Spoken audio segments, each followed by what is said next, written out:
এবং তরুণদের আন্দোলনের ফলে তারা রাজনৈতিক অধিকার ফিরে পেয়েছে, তাদের অর্থনৈতিক কর্মকাণ্ডের অধিকার ফিরে পেয়েছে, বিদেশ থেকে এসে এখানে প্রধানমন্ত্রী হতে পেরেছে।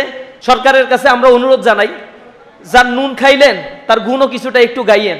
অস্তিত্ব ভুলে গেলে নিজেদের অস্তিত্বই একসময় খুঁজে পাবেন না আপনারা। এবং তরুণদের আন্দোলনের ফলে তারা রাজনৈতিক অধিকার ফিরে পেয়েছে, তাদের অর্থনৈতিক কর্মকাণ্ডের অধিকার ফিরে পেয়েছে, বিদেশ থেকে এসে এখানে প্রধানমন্ত্রী হতে পেরেছে, মন্ত্রী হতে পেরেছে, শিলং থেকে এসে এখন বড় বড় কথা বলতে পারছে।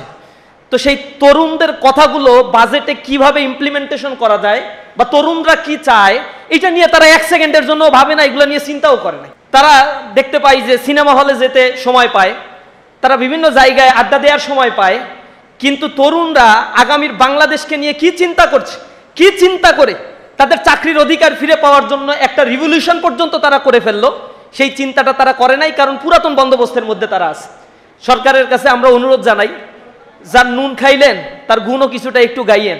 যে রক্তের বিনিময়ে এই বিপ্লবটা সংগঠিত হলো, অন্তত এতটুকু আবেদন জানাই, বাজেট বক্তব্য যখন দিবেন তখন জুলাইয়ের শহীদ, আহত, পঙ্গুত্ব বরণকারী এই সন্তানদের, সূর্য সন্তানদেরকে আপনারা দয়া করে ভুলে যেয়েন না, এদেরকে টেরর বলে আখ্যা দিয়েন না।